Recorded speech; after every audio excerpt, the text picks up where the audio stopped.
Let's do it.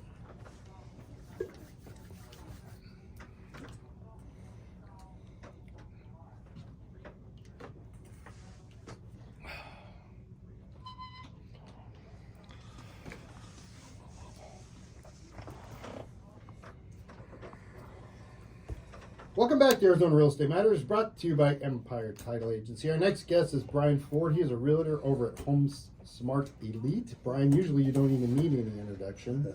Welcome back to the show. Thank you for having me.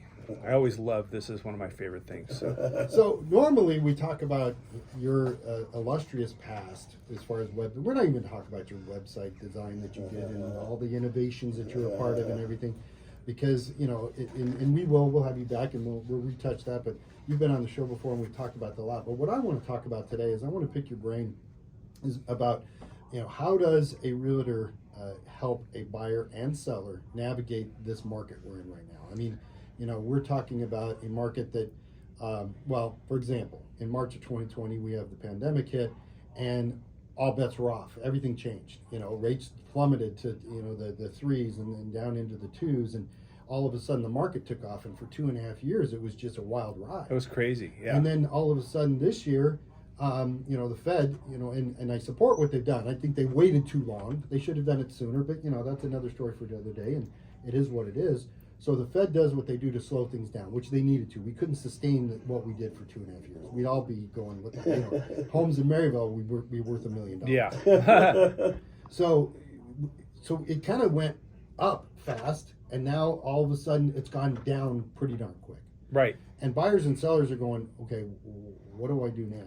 So let's talk about you as an agent, what you're facing, and what is it that you're doing to help your buyers and sellers navigate and re-educate them about this industry today. I think right now it takes a lot of re-education and hopefully obviously having the trust of your clients. You know, you have to be a student of the game and you have to be following, you know, every single news source that you can find when it comes down to real estate, because you know, realistically the mainstream media is always pushing kind of a doomsday narrative. And, you know, the reality is, you know, as we just had Brian lender on here before, you know, the rates have not, you know, they've settled back a lot in the last month or two, back into a reasonable range, probably in the high 5 to 6%, 6.5% range, which is a lot better than 7.2, sure, which is what I was hearing. And so, you know, I think a lot of people got scared away for a minute. I think what we're having in this market right now is, since it is the holidays and some of the uncertainty, some people that were having, you know, increasing days on market. So I think the biggest dilemma we have is sellers still think that they are going to get the same price that they were going to get, let's say 1 year ago today, when people were throwing an extra $100,000 on top, or, you know, whatever it was. I mean, some of these deals were going with over 10 to 15, you know, people making offers. You know, the highest one I ever heard of was 560 over list.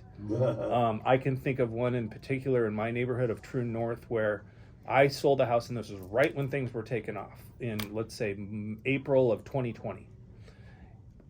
And I had got a new listing, and we were pricing it, and I was looking at the numbers, and it was like, we're going to be pushing it at like 875, you know, but knowing what was happening, and we said, you know what, let's try 900 and see how we do. Next door, the same guy went on the market. That guy had remodeled his house, so they basically turned into be like, both houses went on sale the same day. They got in kind of bidding wars. Ours sold for $30,000 over list. That one wound up selling for like, I want to say like $300,000 over list, because it had remodeling done, right? Not really that nice, to be honest with you. So the problem is it threw the entire neighborhood out of whack, because I've seen probably 3 or 4 listings in the last 6 months expire because they stuck the same price on the price tag of, you know, 1.3 or whatever it was, when the house really deserved to be about right at $1 million, maybe pushing it, right? So what I think what people are not understanding when they say, well, the prices are going down, it's not necessarily they're going down. It's just the houses that didn't deserve to push the envelope to the top aren't deserving of that price anymore, right? And so the guy that gambled and threw his $300,000 on the table, right? That was a gamble for him to get the house, right? Because maybe he'd lost a bunch of bidding. That's what I heard a lot of times. Finally said, forget it. I want it, right? But that didn't that didn't change the other 80 or 90 homes in the neighborhood that all of a sudden gained $300,000 in equity, right? And so that is a big problem, and I think that's where we're finally having things settle down to earth, where you're getting the seller concessions. I just read from the Cromford report, 44% of all homes in the last month went with seller concessions. I'm surprised. So it's almost half. Yeah. So and I think. Let me ask you this, because one of the questions I asked numerous agents that I work with is that all the price reductions you're seeing, are those in my? It was very. I wasn't steering them. I said, was that contributed to prices homes that were overpriced? And they said, and 100% of them said absolutely. Absolutely. Yeah. So when you see these price reductions, that's not because values are dropping. It's No. because they're bringing them down to the reasonable where they should be. Absolutely. Right. What we would almost say pre-pandemic numbers. So if you looked at the numbers maybe in, April, May, June of 2020, that is a much more measurable yardstick, I think, than trying to look at some of the numbers from 1 year ago, because those numbers just don't exist anymore, unfortunately. Because when you have a house listed, okay, let's just use the figure of 500. A $500,000 home, it's listed at $500,000, and then you have people come in that are paying $80,000 over. That doesn't mean that property is worth $580. No. That just means that buyer really wanted it bad enough to overbid. It was really only worth $500,000, and this is the thing that people need to understand. Even if we see a 5%, a sales price, average sales price drop, that's not necessarily going to mean. You have to be careful about those numbers, because is that compared to what? People overpaying for property? Right. You're going to compare it to that? Well, that's not a drop in price. I think it's kind of like Zillow. I think the best news we have as real realtors is we're having to really learn, or get down to the nitty gritty when it comes down to comping out a property and knowing what you're doing to price that house right. Because the longer that thing stays on the market and the more you're not getting activity. So really where I come in and where I stand apart from most everybody else is with my marketing background. I used to be an executive at Realtor.com. I know the technology backwards and forwards to get your house better, visibility on Zillow, better visibility on Realtor.com, better visibility on Google. So when it comes down that you're competing with like properties in your neighborhood, I can make sure that you get way better exposure, which hopefully will lead to shorter days on market and a higher price in your pocket. One of the other things that I'm hearing too, I'm talking to a couple of agents, and one of them mentioned to me, she goes, I've got 2 listings. One of them is priced accordingly, and we're getting showings, and we're probably going to get a contract soon on it. I've got a lot of interest. I've got another one that's $50,000 overpriced because they still think they can get what somebody got 6 months ago.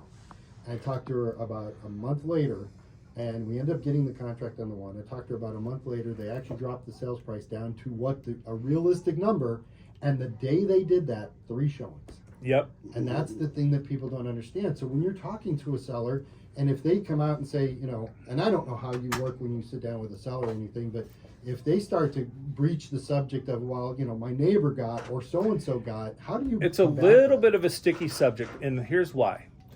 Most of us that are honest, a lot of times it's a hard game you have to play, because you want to be honest with the client, and you want to be able to, we're here to be their eyes and the ears and fight for them every which way to get as much money as possible.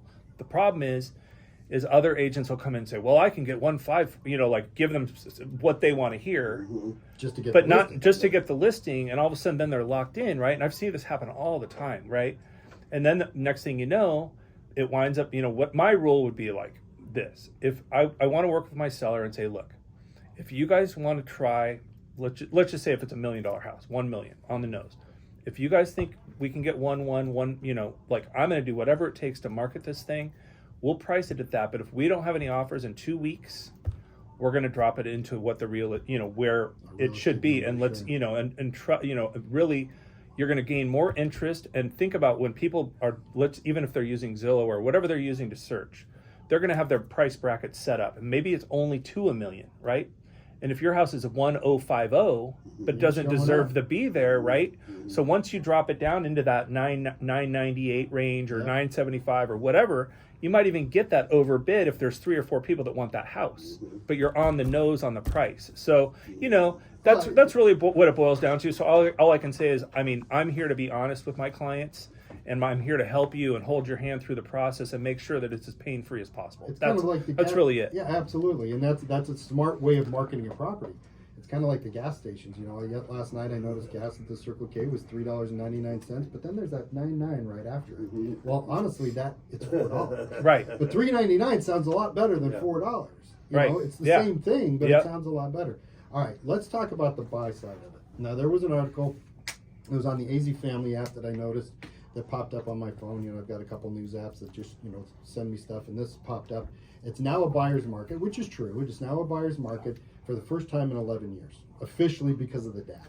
Right. Now, one thing I want you to be careful about when you hear that is that just because it's a buyer's market doesn't mean a buyer can walk in and offer whatever they want on a piece of property, and there's a really good chance they're going to get it. What they're meaning is, because you have to read between the lines, it's a buyer's market because buyers now are getting an advantage in the industry, the advantage being concessions and some other things. Maybe not in, you know, offering $30,000 or $40,000 less than list price, because honestly, in today's market, you still pretty much got to ask for list if you want those concessions, right? Yeah. Oh, yeah. Because, you know, especially sellers still don't want to give up, you know, the money if they don't want to. Unless they have to sell, they Right. shouldn't. They shouldn't. And, you know, and that's the other problem is you have people out there that think that they can just all of a sudden now, since the market slowed down, that they can just throw some cream puff offer up, which is pretty much insulting if you're the homeowner, Yeah, you know. sure. So there's a fine line that you walk between, you know, especially from a buyer side, is educating your clients. I mean, if anything, this is one of the best things that could have happened for the buyers, other than the rates being a bit higher. But, you know, like you said, with the concessions and be able to get some seller contributions, you can buy those rates down from the 6s to the 4s, perhaps in the first few years, or maybe even a permanent buy down. If you do a 3-2-1 buy down. Yeah, or a permanent buy down. You know, just depending on how much money you can get from the concessions. You know, there's a million ways to work it. But please call me if you want questions on that. But I lost my train of thought. No. It's just that people need to be aware of what this market is like. Sellers are not getting, you know, multiple bids. They may get one or two, but we're not seeing the 20, 30 bids on a piece of property. If somebody thinks they can get today what their neighbor got 6-8 months ago, they're wrong. It's not going to happen. The market is not dictating it. We still have low inventory. We do. We're only at about 18,000 homes on the market. We need to be around 30,000 to 35,000. So here's the thing, you know, you hear some people going, well, I'm as a buyer, and this is, you know, something that you guys need to combat and have to educate buyers is, well, I want to wait till the market crashes. Well, one, there's not going to be a crash. And one of the reasons we're not going to see a crash is because we still have low inventory, and foreclosures are still historically way low. Yeah. So we're not going to see a crash.